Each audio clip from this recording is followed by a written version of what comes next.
Good morning, it's November 25th, and this is To My Liberal Friends. Last week I spoke about taxes in some detail. Today I want to stick to one part of our tax issues and tell you why Democrats like Bernie Sanders have no clue about what's going on. In the 2017 tax bill, the one that expires in 2025, the corporate rate was reduced to 21%. Democrats screamed and yelled this was a giveaway to corporations and they should be made to pay more taxes. Again, this is good sound bites because the average voter does not really focus on how corporate taxes work and affect them.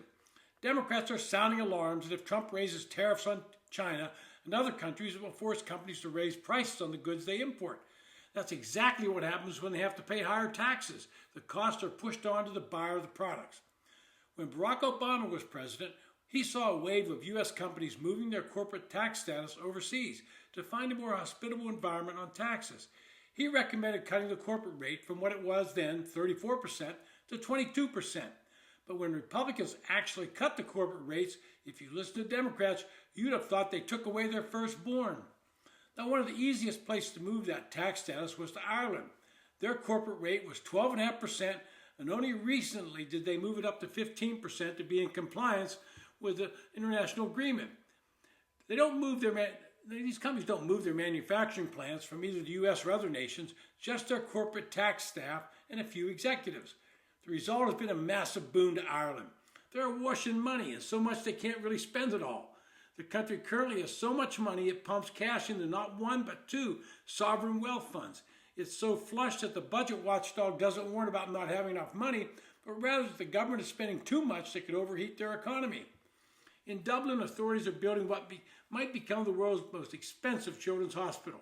There are plans for a motorway from Link to Cork, new flood defences in Shannon, and floating wind farms off the south coast. Outside the Parliament sits a new bike shed that costs $500,000, houses 36 bikes, and doesn't keep out the rain. The state is spending $10 million to get children off their phones at school, including buying these magnetic pouches to lock the device away so they don't get distracted. I wonder if the U.S. would consider something like that to get school-age kids off their phones during class time. My guess is no, because not only would students protest loudly, but a significant number of parents would object as well. Helping fund this largesse is the U.S. tax system and an unexpected side benefit of a global clampdown on corporate tax dodging. The U.S. government and the European Union spent the past decade changing laws and pressuring big multinationals not to book profits in offshore jurisdictions such as the Cayman Islands, where they have no operations and pay no corporate tax. So now many U.S. companies are doing the next best thing, parking their international profits in low-tax Ireland, where they employ some people and pay some tax. Among those known to use Ireland are Alphabet, Apple, Google, Microsoft, and Pfizer, and other pharmaceutical companies. The result has been the vast windfall for a country of 5.4 million people.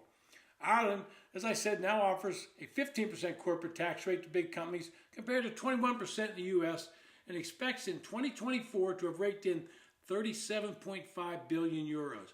That's equivalent to $39.6 billion in corporate tax revenue, up from $4.6 billion a decade earlier. Look at that, 30-some billion more. That works around $7,300 per person.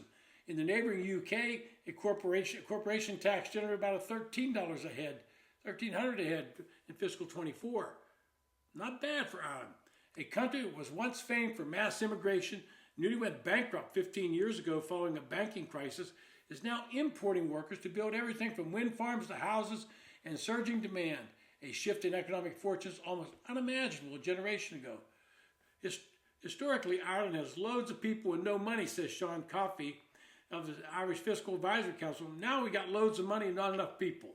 But with the election of Donald Trump, that boom might see some hiccups. Trump, who is more of a businessman than a politician, has promised to cut the corporate rate in the United States again to match the 15% they're paying in Ireland. Now, it's a bit early to see if he can pull this off, but with a Republican majority in both the House and Senate is a possibility. If such a cut did entice U.S. firms to repatriate profits for intellectual property, then Ireland would take the major hit, and the United States would gain that revenue. This, too, is lost on liberal Democrats who only view corporations as a source of high taxation. Well, Donald Trump understands how businesses work. They provide goods and services to customers, and their goal is to make a profit. If you have money in the stock market, and most of you do in your 401k and other retirement accounts, you benefit when these companies are profitable. If the company has 100 million in profits and Ireland taxes it at 15%, then that's 15 million that was lost to the United States. His threat of tariffs is to try and coerce companies to bring manufacturing back to the United States. Consumers need to understand that the reason goods manufactured in places like China and Vietnam are cheaper is because they pay their workers far less. It becomes a trade-off. You have cheaper goods, fewer jobs, or slightly higher prices and more people employed, which benefits everyone at the federal, state, and local level. The real irony of this corporate tax rate debate is that big tech companies like Apple and Alphabet, and that's Google, were among the first to realize the benefit of moving IP and other tax issues to Ireland. Yet they're the big supporter of liberal Democrats who want to tax them at higher rates. Of course, they just smile because they know where their money's being taxed, and it's not here in the U.S. This has been To My Liberal Friends. Thanks for listening. Hit the subscribe button on YouTube. If you're seeing this on TikTok, follow me or move over to YouTube and hit the subscribe button.